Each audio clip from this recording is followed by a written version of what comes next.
Alright guys, Tom here and welcome to a new video, and today I'm bringing you my WWE Night of Champions 2014 review.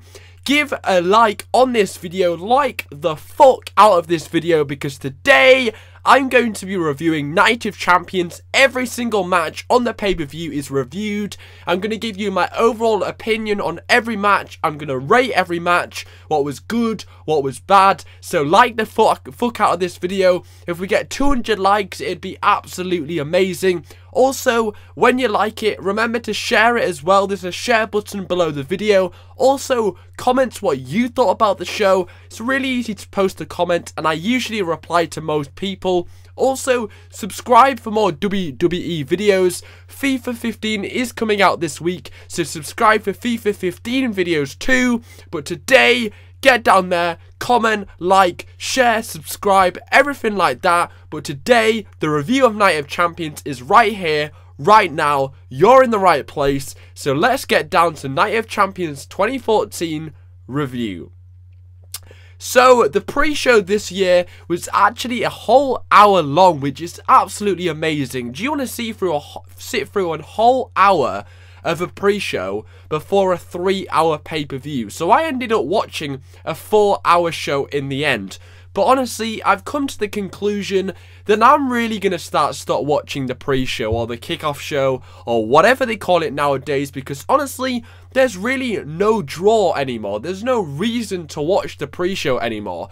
They had a 5-minute peep show right at the end of the hour. So I watched 50 minutes of just adverts for the pay-per-view. But most people watching the pre-show already have the network, so they're already going to watch the pay-per-view. They're already bought on the idea. They've already bought the network, so there's no point advertising the matches on the pay-per-view, because the majority of people that are watching the pre-show have already got the network. So I watched an hour of this show, and about 90% of it was adverts for the pay-per-view and not the peep show. I only tuned in to watch the peep show so I could review it for you and tell you what it was like, what happened, was it any good. But when the actual peep show happened, it really was not that good. They were trying their best to make Randy Orton and Chris Jericho's match relevant, but it was based off nothing. This feud means nothing. In the end, the match was really good, but on the pre-show, it lasted about 5 minutes. 90% of it was adverts, but for the actual peep show, it was about 5 minutes. The jokes were really cringy. There was a little bit of back and forth between Christian and Jericho joking around. Then Randy Orton appeared, but at the end of it, it really didn't achieve much at all. Christian's peep show really isn't that relevant. I didn't understand why having Christian there. I mean, Christian hasn't been around for the last few months. Why did they make him do a peep show? I didn't really understand that. Felt completely pointless. A bit of a waste of time. It was a hell of a waste of time for me. I sat for a whole hour to watch this, and it was just so disappointing. In my opinion, it was a huge waste of time. There's no point going back and watching it because it didn't build the match whatsoever. Nothing that was said was interesting or relevant. It didn't help build the match or the pay-per-view whatsoever, and I can't tell you a single line from what they spoke. I can't remember any of it. It was pointless. What the hell? Why did they ask Christian to do this? It really wasn't that relevant for him. Jericho and Randy Orton match, really, it was gonna sell anyway. It's two top stars. They tried to make it relevant, but it just didn't work. It was just a waste of time, so I'm gonna give that a thumbs down. But thankfully, when the actual pay-per-view aired and it went onto our screens, the first match was probably one of the best matches of the night and probably one of the best matches of the year. This was, once again, another amazing tag team championship match to start the show. And also, another amazing pay-per-view match by the Usos, and that's one of the reasons I'm really annoyed that they're not the tag team champions anymore, because every single tag team championship match they have on a pay-per-view is match of the year worthy. I mean, we've had 2 great matches between them and the Wyatt family. They've had another great match against Goldust and Stardust. Every match the Usos have on a pay-per-view is amazing. They are some of the most consistent superstars on the roster, and once again, they draw my attention. Once again, the crowd was absolutely into it.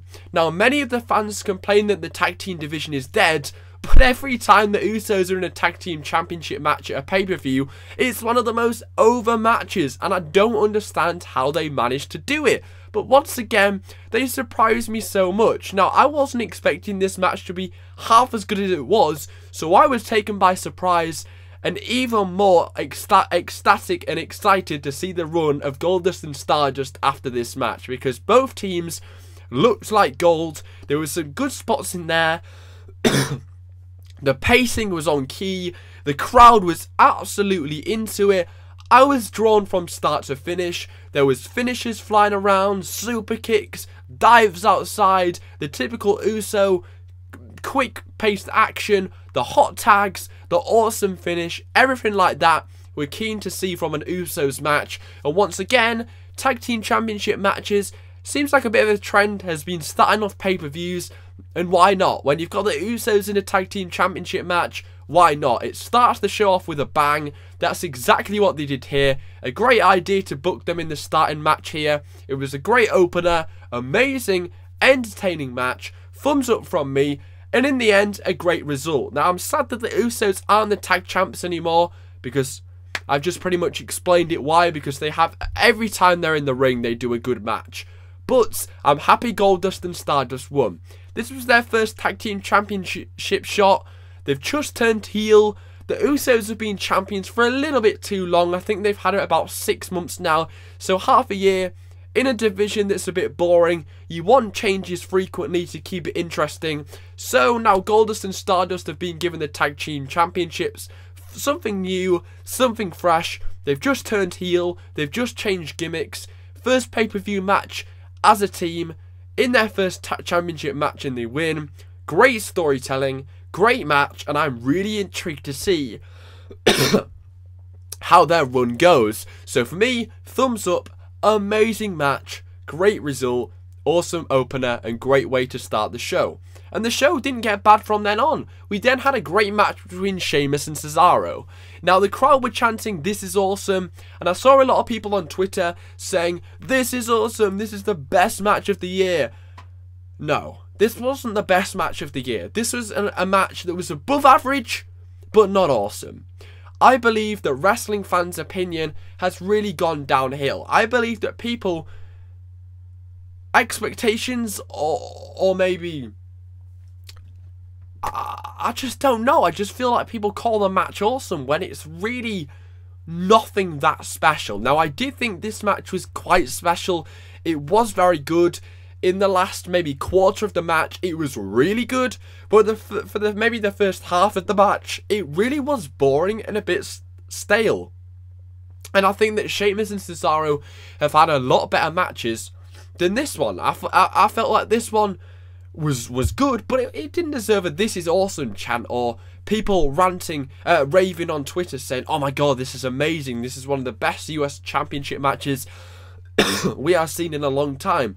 It was good, but I think a lot of people call a match awesome nowadays, and maybe if you saw that match 5 years ago, you wouldn't batter an eyelid to it. I just think people call matches awesome nowadays when they're not that special.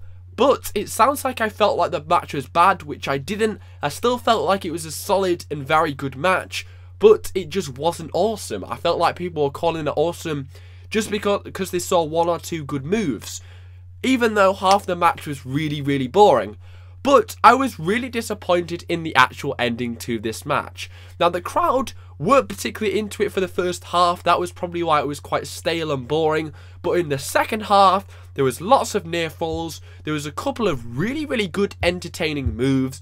I was hooked for the second half of the match. It was a great title match. The crowd were into it for the second half of the match.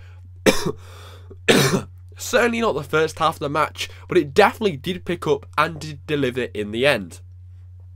The sad thing is, though, they did this exact title match at the Payback pay-per-view, and it was the same result of Sheamus winning. So I can't understand why they booked this match again to give the same result. It doesn't seem like there's any progression there. It doesn't feel like we've got anything out of it. It just feels like, oh, we've just got the same match. and the same result. I don't understand why they've booked the same match again to give Sheamus the win again.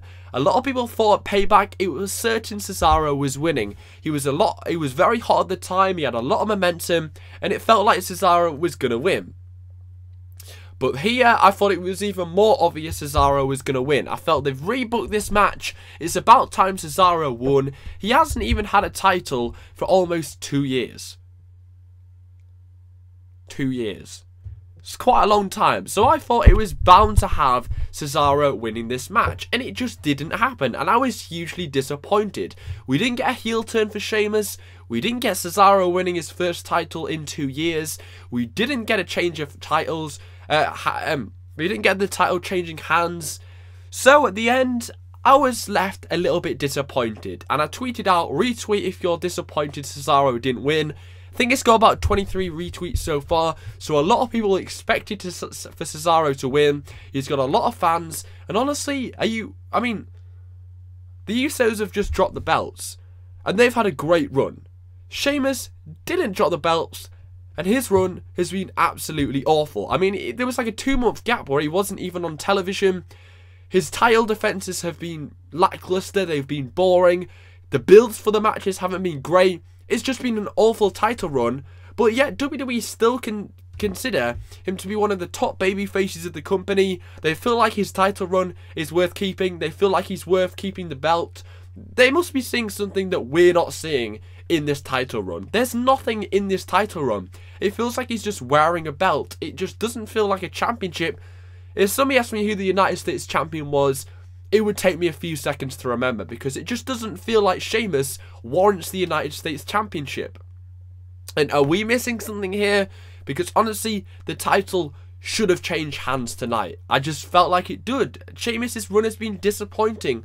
It should have changed hands. Cesaro is that man. If he's dubbed as one of the top stars of the company for the next 10 years, why hasn't he won a championship for the last 2 years?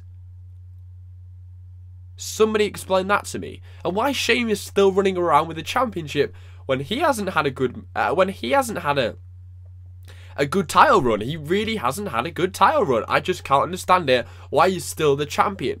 Every match Sheamus has, I bet against him and say, surely the title should change hands now. He's had a bad run. Give it to somebody else. And every time Sheamus wins, the top babyface, the Irish Super Cena, wins again with the bro kick. Woo! It's really boring. He is boring. He needs to turn heel. He's been a babyface for way too long. It's extremely boring, and I can't understand why he's still the champion. Ugh. Anyway, thumbs up. Solid, good match. The Miz defeating Dolph Ziggler. Now, this was awful. This really was some bad television. So, Florida Georgia Line, who apparently are one of the world's biggest bands, according to Michael Cole, even though I've never heard of them. He said they're one of the biggest bands in the world today. Forget One Direction, forget the script, forget Girls Aloud. Florida Georgia Line are the world's top group. I don't even know who they are. I've never even heard of them. But they thought it was a good idea to book them to do commentary throughout an Intercontinental Championship match between The Miz and Dolph Ziggler.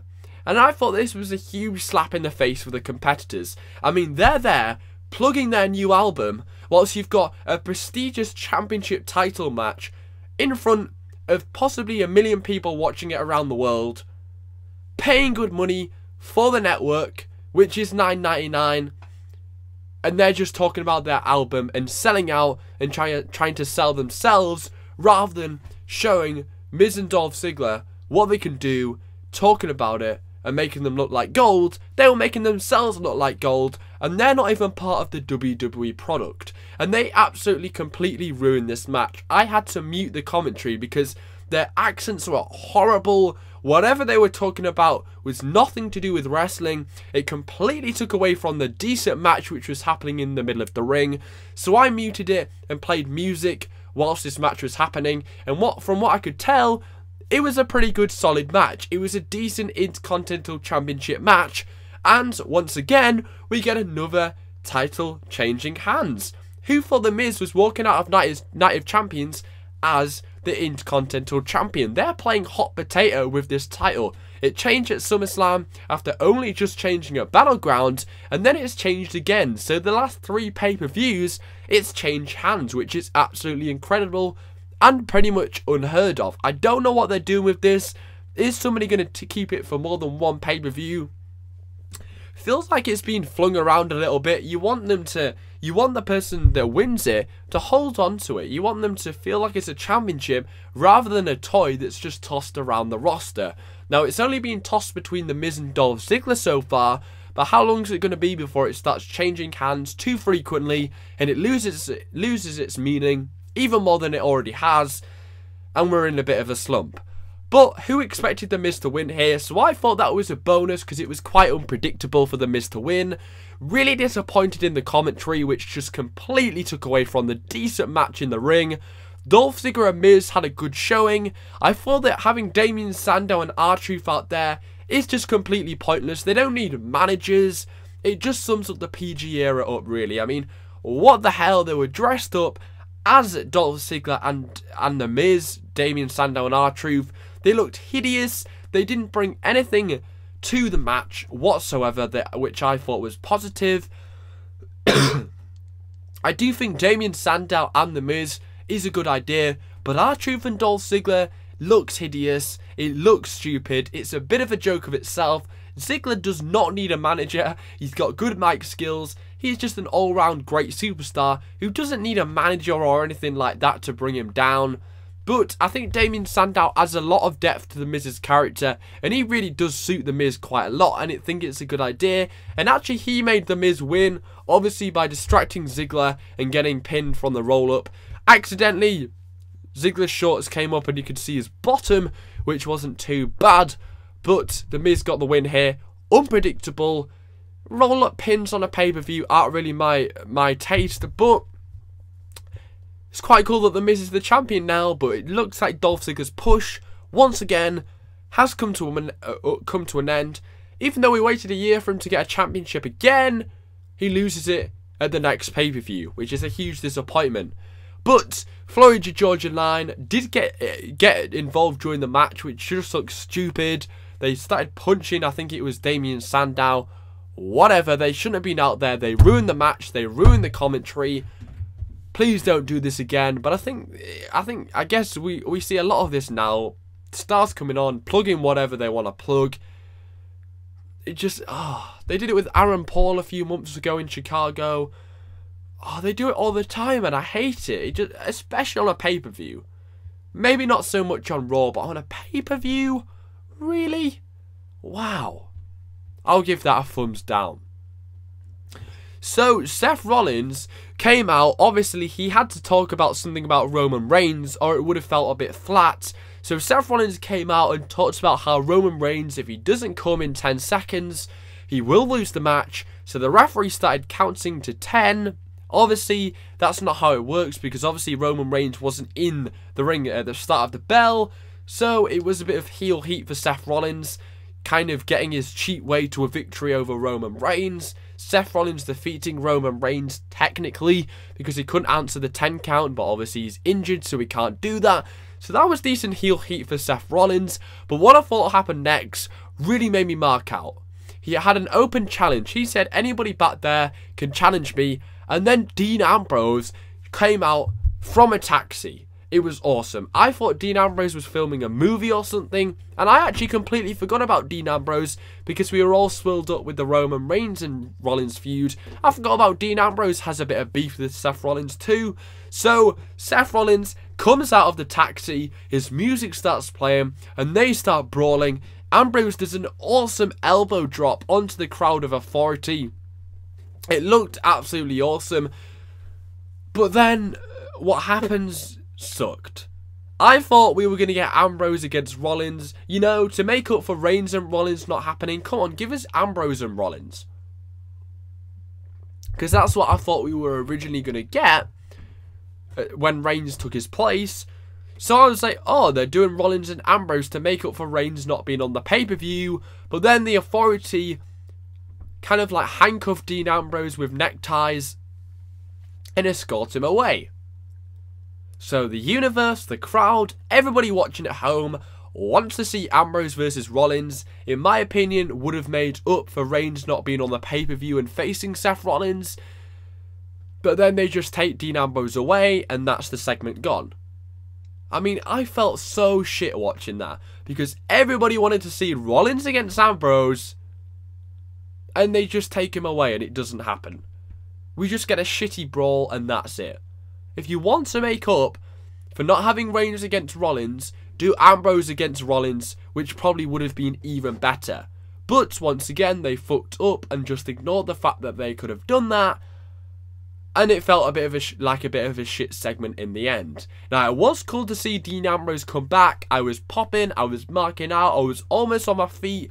I had goosebumps. I did not expect that to happen on the pay-per-view. Ambrose returning instead of Reigns coming out. And then I thought, oh my god, we're going to get Ambrose against Rollins to make up for it. And it didn't happen. I think they definitely dropped the ball there. Maybe Ambrose, because he hasn't been in action for a while, was maybe unfit or not stable enough to do a match so early on since returning because he's been away for a little bit. Or maybe he's just still a little bit injured or something like that. But he took a bump where he jumped off using his elbow onto a crowd of people. I mean, surely he could have done maybe a 5 or 10 minute match. That would have been absolutely epic and would have made up for the fact Reigns wasn't going to face Rollins. But they dropped the ball. So I'm still going to give it a thumbs up because I thought it was cool that Ambrose came back and brawled with Seth Rollins. And I love to see Ambrose against Rollins in the Hell in a Cell. That would be absolutely amazing. It really, really would. That would be cool. Maybe we're going to get that. That might make up for the fact we didn't get Rollins against Ambrose tonight. Hopefully, that would be really, really cool. The next match was Rusev against Mark Henry. And I thought this was quite special for America, but also quite cringy at the same time. So Mark Henry came out with an American USA singlet that Big Show had given him, which looked cool. That did look cool, very patriotic.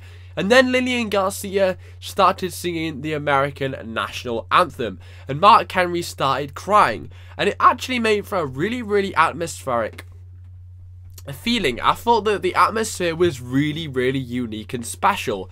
The booking here before the match was actually really, really cool.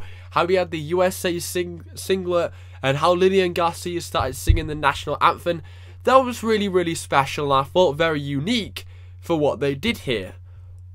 But I did think it felt a little bit cringy as well and maybe a bit over the top. I'm not sure how maybe USA people felt like that. If you're an American, maybe comment what you felt about it. But from an outsider who's not an American, felt like maybe it was a little bit over the top for a squash match. I'm not quite sure.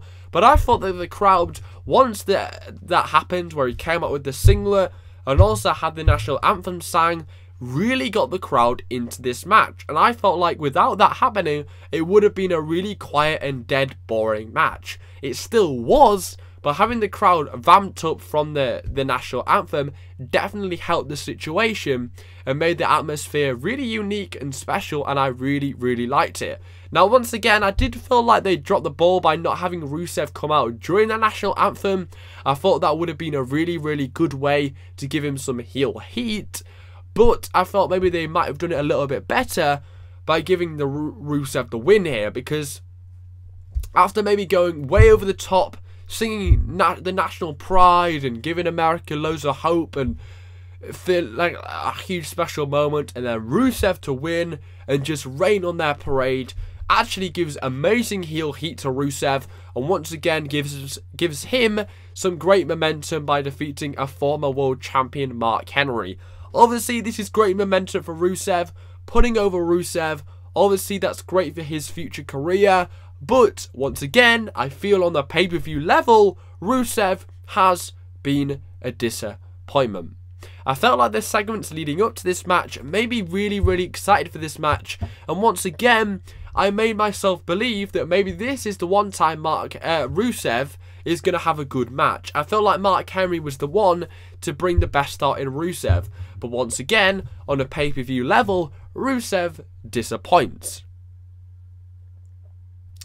Also, out of all the Rusev matches we've seen a hell of a lot since he debuted almost 5 months ago. We've only seen about a couple of matches where Rusev has impressed me, and that's against Big E. Apart from that, Rusev really hasn't impressed me, and I thought this was his big opportunity to shine against somebody like Mark Henry, a similar build to him, somebody that he might surpass in his career, and he didn't shine at all. It was a big disappointment. He really didn't deliver on the big stage. It was a big opportunity for Rusev to get some big heat, have a good, memorable, interesting match against a big, top American Mark Henry.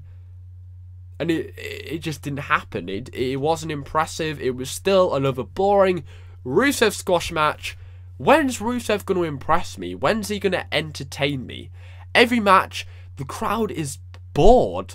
I mean, they're always so quiet. I mean, I think the national anthem did help, but they still were really quite quiet. And Rusev wasn't that interesting during this match. He rolled out the ring numerous times. He really didn't do much in the match at all. And then when he got him in that camel clutch, I was like, oh, it's happened again. The same feeling that happened when he had Jack Swagger at SummerSlam. Maybe not as bad, because I felt like Jack Swagger definitely should have won there. But I'm just like, oh, not again. And it's not good heel heat. It's bad heel heat, because I'm just bored of this guy. He frustrates me and bores the hell out of me. I thought he was good when he first came in. I thought he was something fresh and new. But he's just another foreign heel. He's not that special. I haven't been impressed with him at all. Now, it's quite entertaining with his Muay Thai background, but I've given him chance after chance after chance, especially at pay-per-view levels, and he's maybe had, like, at most, maybe one good match against Big E, a couple at best. And they were that special. They were solid, but not that special.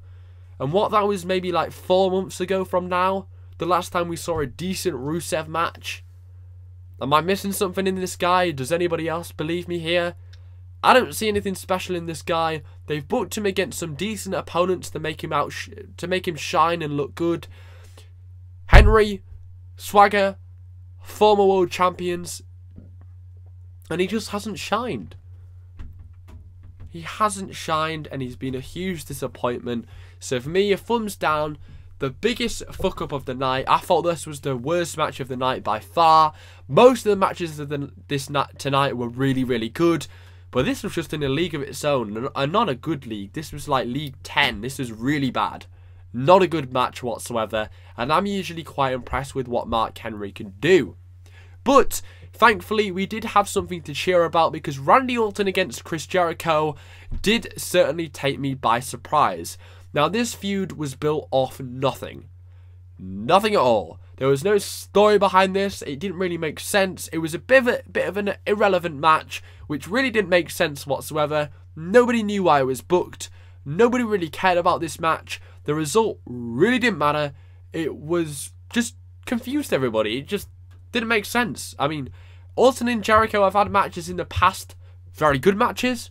But why this was on the pay-per-view, it didn't really make sense. Why did Orton attack Jericho in the first place? We don't know. It really wasn't answered ever.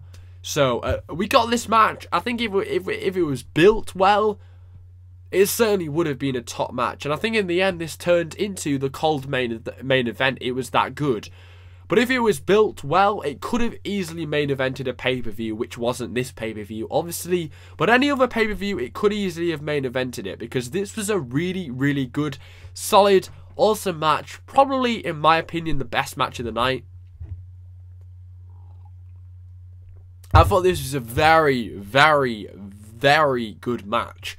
And considering the crowd was absolutely dead at the start of the match, if you compare the sound levels from the start of the match to the end of the match, it would have gone from, what, 1% to 200%. Because from the absolutely awesome wrestling, fluidity, chemistry, work ethic during this match, the crowd went from dead quiet to absolutely ecstatic. They, with their wrestling ability, they got the crowd into this match, and you rarely see that nowadays. A crowd going from dead to absolutely off their feet due to the wrestling in the match. It was that good, they had to cheer for it. Even though they didn't really care for the result of the match, it doesn't matter in the grand scheme of things who won. It still managed to bring people to shout from the rooftops, and it was an absolutely awesome match. Now, the finish to the match was a bit of a big disappointment because you could telegraph it. You could tell that he was going to jump off the top rope. Jericho was going to jump off the top rope and get hit with the catching RKO. Yep, you could see it from a mile off. It took Randy Orton ages to turn around, and he knew it was going to happen. I think, sadly, the catching RKO, when it first was introduced, was something that was, wow, holy shit, that was not expected. But now you sort of kind of expect it. Maybe they should just not do it for a while and then bring it back maybe in about a year's time or something. But this was the most predictable time I've seen the catching RKO. I mean, it was so obvious. You could see it from 5 seconds before it was going to happen. But it did look awesome. It did look cool. It was enough to finish off Chris Jericho. Even though Orton had taken a code breaker during the match, the catching RKO did get the job done. So obviously a pay-per-view worthy ending with the catching RKO. Cool ending. Powerful end to the match. Memorable. Awesome. Solid. Awesome match. Probably the best match of the night. And probably the least built match of the night. Which definitely does say a lot, doesn't it? The worst match of the night, Rusev against Mark Henry, was probably the best built match on the show. And it was the worst. And the least built match on the show, Randy Orton and Chris Jericho, was probably the best. Now, I'm not sure what that says, but it's quite a big shock, isn't it? Solid, awesome match. And Randy Orton, that's his first pay-per-view win since February. And that's the whole reason I put my money on Randy Orton. I felt like he needs to kick up the arse. He needed a win like this to kick him back into gear. He's had an absolute slump over these last few months. He really has done nothing. He's been overshadowed by Seth Rollins and Triple H in the Authority and really hasn't done a lot. He's been really irrelevant. And he hasn't won a pay-per-view match since February, which is absolutely outstanding. And I'm really impressed that they gave the win to Randy Orton here. I felt like maybe they would have given Jericho the win so that he can bounce back from the 2 losses to Bray Wyatt. But no, Jericho lost. He put over Randy Orton, which is absolutely fantastic. Orton needed the win a lot more. I mean, he hasn't won a match for 7 months at a pay-per-view. It's a hell of a long time for a 12-time world champion. So I'm glad Randy Orton won. Awesome match. Best match of the night, probably. Joined with Goldust and Stardust against the Usos. Great match. Sadly, I like matches where they have storytelling in them. Something that you get out of it. Something that progresses throughout the match. Something with the result you understand. Something that feels like you've been told a story. Sadly, there wasn't any storytelling in this. Just really, really good wrestling. So it gets a thumbs up from me. Really good match. The next match was actually the 3rd time a title changed on the show, and that's a hell of a lot. Now, we had 3 title changes at SummerSlam, 3 title changes at Night of Champions. Wow. 3 title changes. Did you expect the Divas title to change hands tonight? Possibly. I predicted Paige to win, and she got defeated by AJ Lee with the Black Widow, and I was extremely, extremely surprised. Wow. AJ again has won the title. Pretty much what they're doing with the IC title, and definitely not the United States Championship. They're playing a bit of hot potato with it. Why is it going around like that? I mean, this AJ and Paige feud has been going on for more than 5 months now. Don't you think that's a little bit too long? And then I asked people, do you not think that's a little bit too long on Twitter? And they're like, oh no, they have good matches. They always put on a great match. I think out of the 3 matches we've seen between AJ and Paige at a pay-per-view, only one of them has been good. So maybe we'll get a 4th one. We probably will at Hell in a Cell. Imagine if that was in the Hell in a Cell. We probably will, so it's fourth time lucky for AJ and Paige on a pay-per-view level, which will be interesting. I am game to see AJ and Paige again. They are the two top divas. There's not a match that the WWE can do in the Divas division better than this at the moment. So the fact that we've still got these two going at it is good. This is the best feud we've had in a hell of a long time, and it's the best they can do for them. Now, if AJ Lee lost here and Paige retained, then that would mean Paige would probably have a new competitor for a Divas title. But who the hell would that be? I mean, it's not going to be Nikki Bella. She's not going to have another Divas Championship match again. If AJ's not going to have a match against Paige again, if Paige retained here, who the hell would Paige face at the next pay-per-view? There really isn't anybody. And this just proves how small the Divas roster is, though we've pretty much had the same feud for the last 5 months.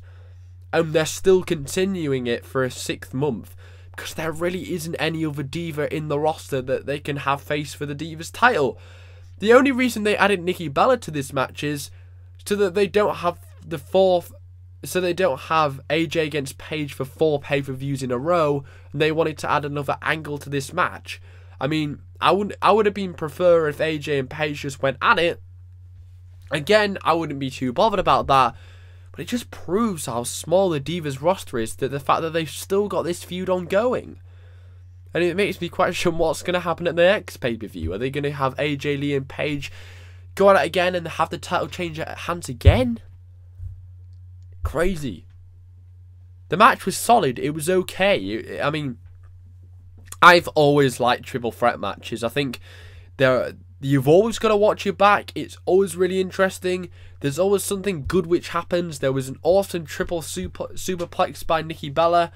It was entertaining. It was pretty good. I mean, there's always some good action in a triple threat match. I mean, you can't really stop and have a breather. There's always something happening. I mean, I don't think you can go wrong with a triple threat match, and I think this Divas triple threat match was good. I mean, you've got 3 Divas instead of 2, which is good, and I thought this was a solid Divas match. I mean, it wasn't the best Divas match of the year, but it certainly wasn't the worst. It was a solid, good, decent Divas match, and it was just before the main event, which is good, and it started just after Total Divas.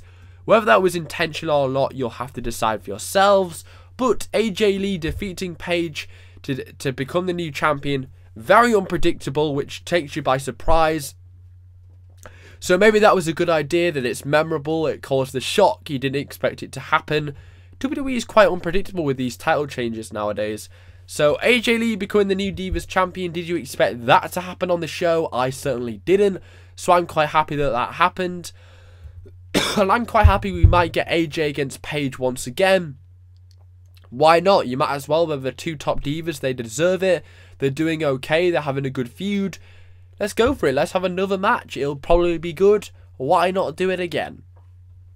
And I also felt like if Nikki Bella won here, I probably wouldn't have watched WWE for a long time. I mean, I don't think she's just not championship material. I mean, she shouldn't have been in this match. Plain and simple. She just shouldn't have been in this match. But to be fair, she actually had a really good showing. I thought she was actually pretty good. I thought she was actually a solid worker and probably did the most work out of all 3 of them in the ring in the end. She was the one that probably did the most work, which is quite good to her. But in the end, AJ Lee become the new Divas champion once again. She is now a 3-time Divas champion. It's quite a hefty number. One thing I hated about this match, though, was the CM Punk chants. Oh my god, shut the fuck up. I mean, Paige needs to do a GTS to shut them up. That would shut them up. She did it at a house show. I want to see her do it at Hell in a Cell. A GTS. That would be cool. And that shut them up as well. That'd acknowledge the CM Punk chants, and then maybe they would shut up. And it would be an awesome moment as well. Anyway, I'll give it a thumbs up. Unpredictable, decent triple threat match, okay Divas match in the end, pretty good. John Cena defeating Brock Lesnar by disqualification. Wow.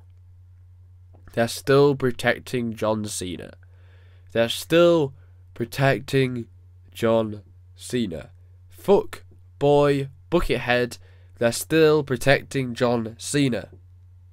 Wow. This was terrible. This was awful booking. This was so bad. Brock Lesnar demolishes Big Show at Royal Rumble. Brock Lesnar defeats the Streak. The Streak was 22 years old. I'm not even 18 yet. The Streak was more than 4 years older than me. I wasn't even alive when the Streak first started. Brock Lesnar defeated it. Brock Lesnar also conquered John Cena, the top babyface of the company. I only just started watching WWE when John Cena debuted. This guy has been on top for the past 10 years, and Brock Lesnar demolished him. Brock Lesnar demolished him. At SummerSlam, it was the most memorable WWE World title match I have ever seen and probably will ever see. It was the biggest statement we have probably seen in a hell of a long time, besides the streak being broken. It was amazing. It was a surreal moment that we'll probably never witness again. So Night of Champions comes round, and they have to go one better than that. They've got to do something that's even more memorable than Brock Lesnar demolishing Big Show with steel chairs at the Rumble, Brock Lesnar defeating the Streak, Brock Lesnar conquering John Cena. They've got to do something even better at Night of Champions. Something more memorable, something more demolicious, something that lasts longer than the streak being broken or John Cena being conquered at SummerSlam. Something that sends even more of a message to the rest of the roster. And what did they do? They protected John Cena so that they can have another match at Hell in a Cell.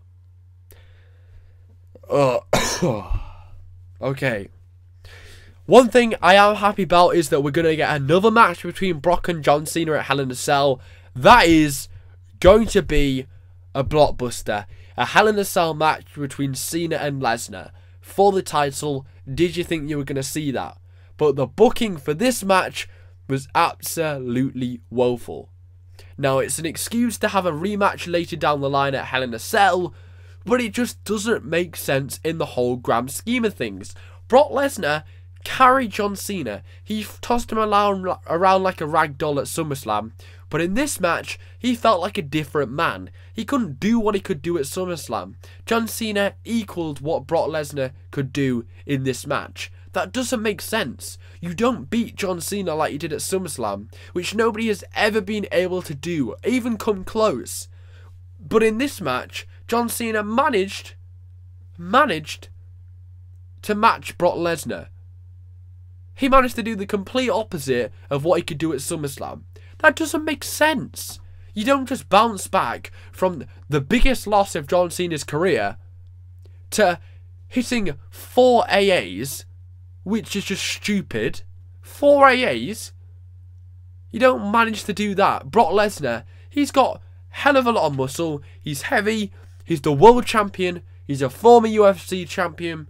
NCAA champion. You can't lift him up and hit 4 AAs on him. It's just not realistic. Considering what happened at SummerSlam, it certainly isn't realistic. You don't just bounce back from a loss at SummerSlam and go one better than Brock Lesnar. John Cena looked a hell of a lot better than what Brock Lesnar looked in this match, which doesn't even make sense. And yet, they still didn't give the clean win to Brock Lesnar. They had to have Seth Rollins come out and hit John Cena with the briefcase when he was going to go for the pin from the 4th AA. The 4th AA should never have happened. That's way too many and underpowers their AA from the start off. But the fact that the guy that defeated the Streak, the guy that conquered Big Show and John Cena and almost killed John Cena at SummerSlam in one of the most memorable title matches we have ever seen, but he can't kick out. He has to have Seth Rollins attack John Cena so that he doesn't lose his title. That's one of the most bitchiest endings to a match I have ever seen. How weak do you want Brock Lesnar to look? I mean, he took 4 AAs. He couldn't kick out. You had to have Seth Rollins break up the pin. so that Brock Lesnar didn't lose his title. And then you have to protect John Cena because you didn't want him to lose for a second straight pay-per-view in a row. But this Brock Lesnar is just in a different league. Surely you can sacrifice John Cena for Brock Lesnar. Brock Lesnar's out of this world. His character is amazing. But yet John Cena, he's too good to put over Brock Lesnar for 2 pay-per-views in a row. And certainly not cleanly anyway. They've got to get Seth Rollins to come in there and break up the pin. They've got to have John Cena hit 4 AAs and look stronger than Brock Lesnar, the guy that defeated The Streak, defeated Big Show, defeated John Cena at SummerSlam. And they've got to end the match with John Cena's music and say John Cena won the match. They've got to do that. They've got to have John Cena look the best. Because obviously he's the greatest. He defeated The Streak, didn't he? He defeated Brock Lesnar at SummerSlam and defeated Big Show at Royal Rumble. No, he fucking didn't. But yet they have to have John Cena look the best out of the 2 at the end of the night. Oh my god. Stupid. Jesus, 4 AAs. Fuck. And compare the amount of offense he got at SummerSlam compared to Night of Champions. And to think I said that we were going to have one better than what they did at SummerSlam. I was thinking 20 German suplexes, 3 F5s, 4 F5s, 16 F5s. He only hit 1 F5 and that was after the match, when John Cena was distracted. Fuck off. It's absolutely bullshit. Who wants that kind of ending to a match? I mean, what? And a main event of a Night of Champions pay-per-view, which rests on the main event. I felt like this show rested on the main event. It was make or break. And it ended via disqualification. A WWE World Heavyweight Championship match ends via disqualification. Oh my god. At least give a fucking clean win. Absolutely bullshit. I mean, we sit for a match which was what 20 minutes long to get an ending with disqualification. The only positive with this was I was shocked that Seth Rollins came out, because when he popped on my screen, I was biting my nails. I was like, oh holy shit, please don't tap out. Please don't tap out. I felt like it was real, which is good. They managed to do that, let's be fair. I felt I was really engaged with the match and it felt legit, in my opinion. So when Seth Rollins came out, I was on the edge of my seat. I was like, oh, holy shit, don't do it, don't do it, don't do it. So I was shocked that Seth Rollins came out. I didn't expect it. But when Seth Rollins attacked John Cena and then hit the curb stomp on Brock Lesnar, which Brock Lesnar sold tremendously, by the way, that looked great. I was marking out because I was like, holy shit, this is it. This is it. Roman Reigns is out. He's already had 1 injury. Are they going to risk pushing him to the top now that he's already had 1 injury during his push? Maybe Rollins is the guy. These were my thoughts going through my head. Maybe they're thinking Rollins is that guy. Maybe they're going to go for it now. Maybe this is the start of his top career. Maybe they're going to make him cash in on Brock Lesnar, beat the guy who's done everything. And Rollins had become the guy. This is the thoughts I was having when Rollins was walking to cash in. But then, John Cena, Footboy Buckethead, White Trash, attack Seth Rollins. We get a failed cash-in, a failure of a main event which ended by disqualification, get no interesting cash-in, no second title match of the night, John Cena standing tall at the end, Brock Lesnar looking absolutely weak and stupid, awful booking, crap end to the show, finish 15 minutes early, absolutely clusterfuck. There was John Cena's music, announcements, then Brock Lesnar's I don't even know if Brock Lesnar's music went on, announcements, Seth Rollins is cashing in, an F5, Brock Lesnar walking away. It was just a clusterfuck, a fuck up from the start to the finish. What were they thinking? It was a huge fuck up, a huge disappointment. I felt shit after it. I thought it made the Night of Champions pay-per-view shit. The match itself wasn't that good. I was thinking to myself, it wasn't memorable. It wasn't in the spectrum of being memorable like the SummerSlam match. But the thing is, the SummerSlam match wasn't entertaining. It was memorable. But this match wasn't memorable, but it wasn't entertaining. It was neither. It wasn't good wrestling. I didn't think it was that great.